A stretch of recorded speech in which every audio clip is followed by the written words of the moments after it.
Awakening by Solocitizen. Chapter 4. When Walls Come Down. Present Day.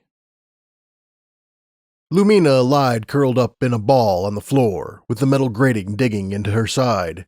She had set every LED bulb in the AI core as bright as they would burn. Electric pulses ebbed and flowed in waves through Lumina's body, starting at her horn and running down to the tips of her hooves. She repeated the words, "It's not real, it's just in your head," as a mantra and clung to it. She stroked her tail with her hooves and tried to shut out the odd sensations coursing through her. "It's not real, it's just in your head," she said. "It's not real." But it was real. She produced light from her horn, and now something electric raced down her spine. "Lumina, we need to talk," said the voice in her head. No, we don't," she replied. "There's nothing to talk about, and if I just ignore you, you'll go away, just like Silver Prickle said." Lumina pressed her hooves over her ears, shut her eyes, and yelled out her mantra. After a few minutes and no reply from the voice, her beating heart slowed and her fears abated. When she had calmed down enough to get on her hooves, Lumina breathed in a deep and laughed the whole thing off as nothing more than her overactive imagination. She didn't do magic just then, because magic wasn't real, and she certainly didn't need any more therapy. "See, Lumina, no voices," she told herself. "You outgrew that phase long ago." "I'm still here." Lumina jumped and shrieked and bolted out of the AI core. There was a sickbay just 2 decks down, and the Interstellar Express kept it stocked with pharmaceuticals of every variety to keep ponies safe, sane, and delivering their shipments on time.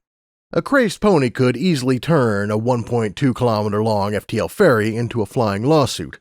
Hopefully, one of the sickbays would have something to make the voice go away. If not, she always had tranquilizers.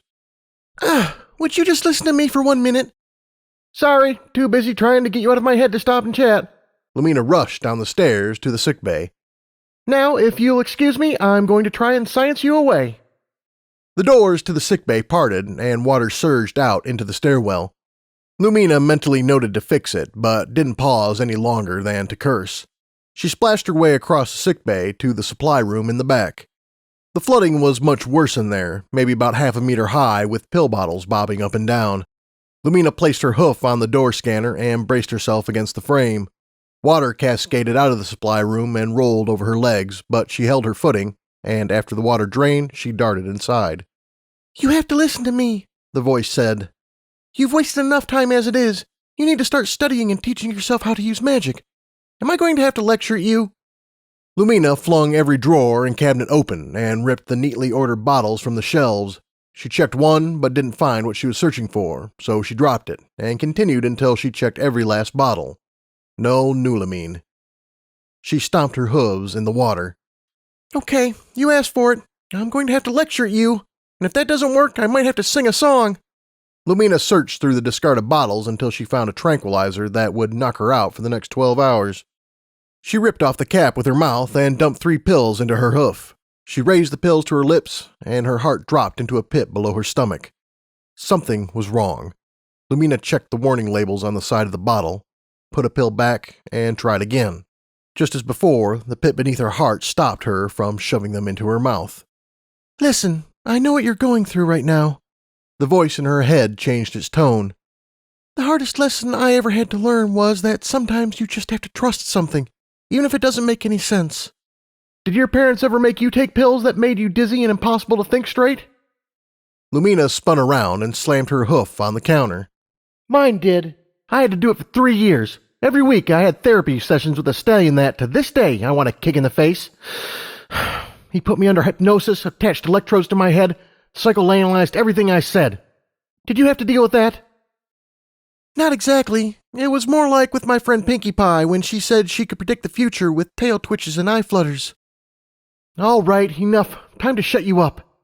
Lumina put the pills under her tongue, just as the label advised. "Eye flutters and twitchy tails. I think I'll just go back to therapy. I am clearly insane. I have a voice in my head that talks to me on occasion, and it said I could start believing in twitchy tales that can predict the future."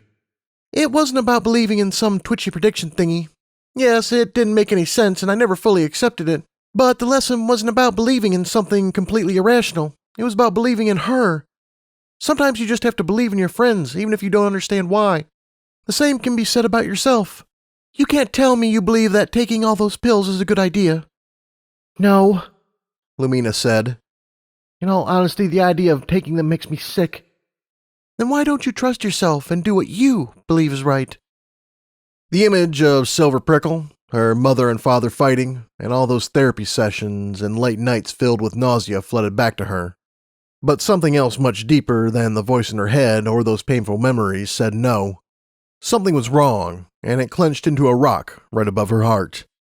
As a filly, Lumina used to listen to that part of her all the time. But as an adult, she had conditioned herself to ignore it. She conditioned herself not to. Lumina put a hoof to her forehead, clenched her eyes shut, and gave in to the part of her just above her heart. She spat the pills out. "I really hope you know what you're doing, Twilight Sparkle." "Actually, my best plans haven't worked so far. The only pony you should trust in is yourself. I'm just here to help you along." That tingling in her head and spine, it got stronger, and the sensation of a vice clamping around her head followed. Lumina bit her lower lip and winced, and in a few short seconds the sensations blossomed into pain. It pushed and fought and battered against her skull. Her horn burned. At the other end of the sickbay was a metapod, complete with a scanner, diagnostic AI, and surgical equipment. She climbed inside and let the plexiglass doors close over her. The inside of the metapod held a chemical tang. She never used the machine before, but the holographic menus that spawned in front of her were simple to navigate. After a few short minutes, she ordered a complete scan of her head.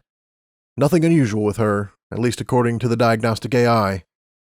Lumina elbowed the release switch and rolled out of the pod and hit the floor with a splash. "Twilight Sparkle, why does it feel like my head's about to explode?" Lumina picked herself up and exited the sickbay. Water dripped from her mane and coat and pinged against the floor. "I thought you said I could trust myself, and I took your advice, and look where your words of wisdom got me." "You've been disconnected from your magical self pretty much your entire life. Ponies of my time never tried to deny this part of themselves like you have. I guess the best analogy for what's happening is that you're using muscles you've never used, and it hurts. That tingling feeling in your horn is magic flowing into you." Putting one hoof in front of the other, Lumina ascended the staircase back to the AI core. She collapsed on the bedding she spread out earlier that day and buried her head in her pillow. The water sapped the heat right out of her, so she pulled her blankets over her for warmth. "What if I just try to shut it all out?" Lumina shouted into her pillow. "I let this in, so there must be a way to stop it, right?" She picked up her head, watched her vision blur, and then rolled onto her back. "No, that would just cause you more pain. This is happening because you tried to block magic out just as you were starting to use your horn. It is not going to let you shut it out again. Once this door is open, you can't close it." The electric vibrations flowing in her horn and building in her head reached a peak and pushed down past her neck down into her heart. From there, they surged outward and broke past those tight lumps above her heart and down in her stomach. There was a bitter fruit inside her, memories that she stashed away and simply left to rot and ferment. When the magical flood swept through Lumina, it kicked down every locked door and smashed the fruit, and their juices ran wild.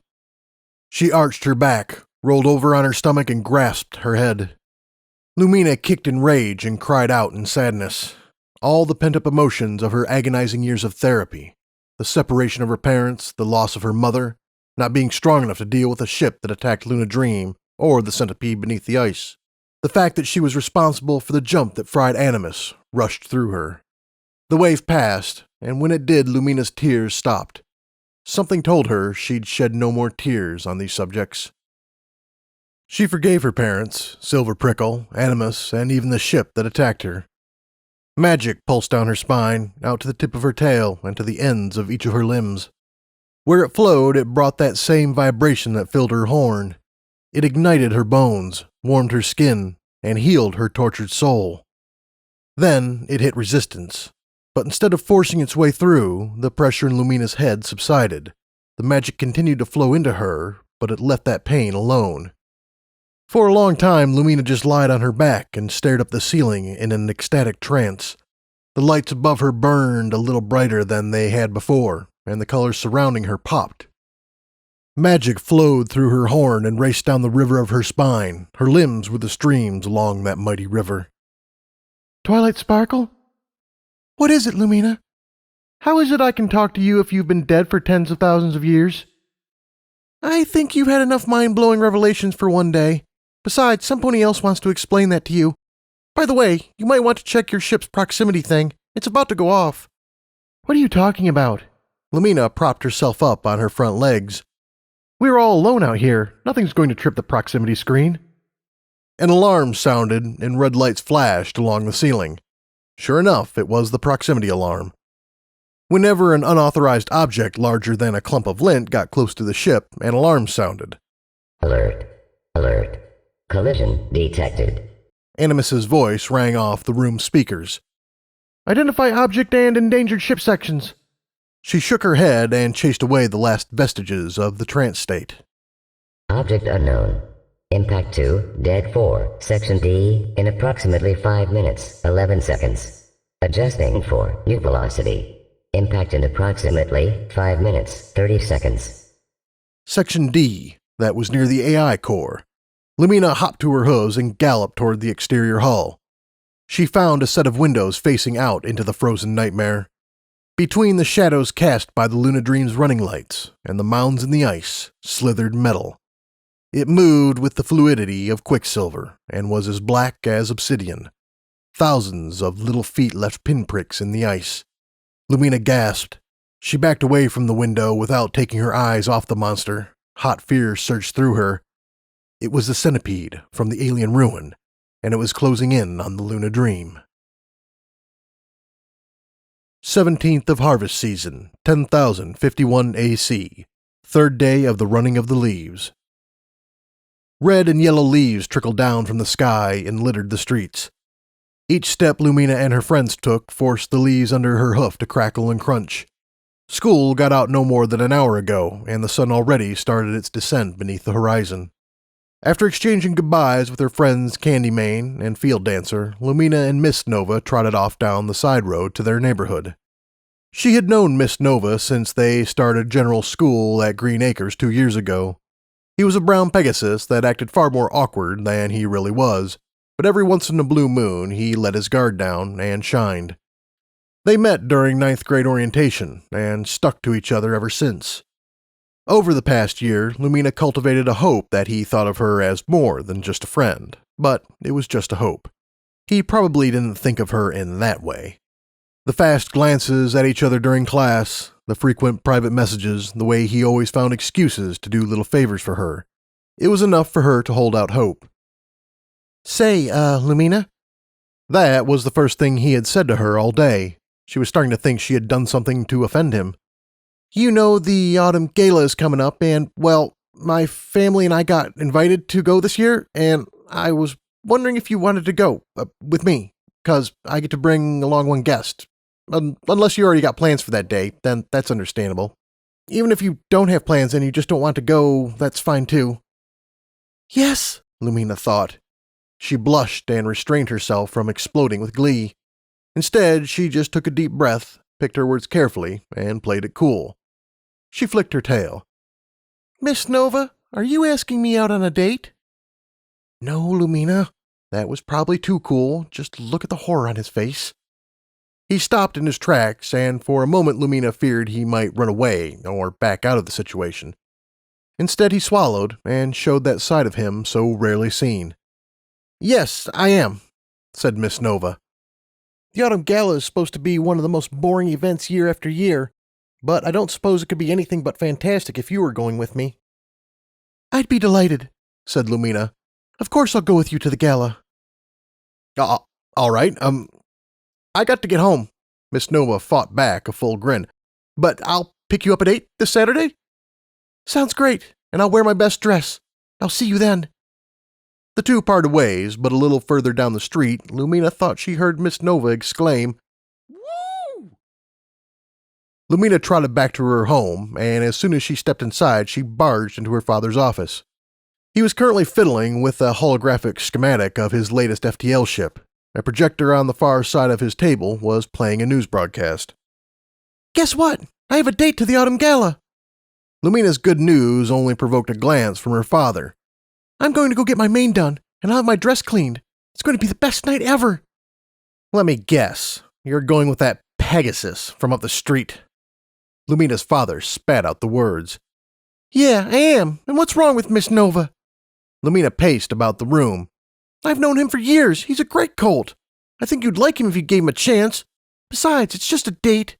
Pegasi are the most militant of the three tribes, said Lumina's father. Did you know that military service is mandatory on Empire-controlled worlds? Simply put, they're violent. Why couldn't you find a nice unicorn or earth pony to go with? They're not like that.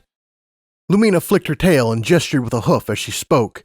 At least none of the ones I've met. They're as nice as every pony else. Lumina's father put his hooves down on the table. With a gesture of his horn, the plating along the hull of the holographic ship lit up yellow, while red lines outlined rail guns in the belly of the ship. See this? Lumina's father pointed at the weapons. Those Pegasi are demanding control of our homeworld, Equus, by Spearpoint, and it looks like the Earth Pony and Unicorn worlds are committing ships to keep it neutral.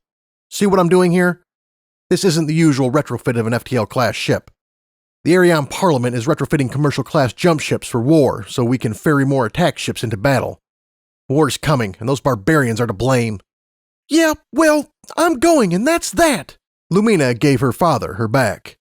She expected a retort, or even some form of punishment, at least a raised voice, but none of that came. Lumina rolled her eyes and spun around, fully prepared to unleash a barrage of harsh words, but when she did, the anger in her face melted into fear. Her father's jaw was slack, his body quivering, and his eyes locked onto the news program projected at the far end of the table. Images of winged gunships and attack ships as slick as a razor's edge hung in the air. The headline on the hologram read, Emergency Broadcast. Pegasi Fleet spotted less than 600 million kilometers from planet Arion. Planetary emergency declared. What? What's going on, Father? We need to leave. Lumina's father shook his head and slumped down in his chair. Lumina, go pack a suitcase with only what you need to survive. I'm going to get us on the next FTL ship out of here. But what about Mom? She asked. We can't just leave her behind. Lumina, I need to protect you. I need to protect us. She is more than welcome to come if she has the means to, but my top priority is our safety. Now go pack your things. We're leaving this world the first chance we get. Our defense fleet isn't going to last long, but maybe they'll buy enough time for a few ships to get out of here. She walked up to her room in a daze, and when she got there, she sat against her door for a long time. After a while, she pulled a suitcase from beneath her bed. The only things she packed were a toothbrush, the fancy dress she wanted to wear at the gala, a picture of her mother, and a storybook her mother used to read to her when she was just a foal.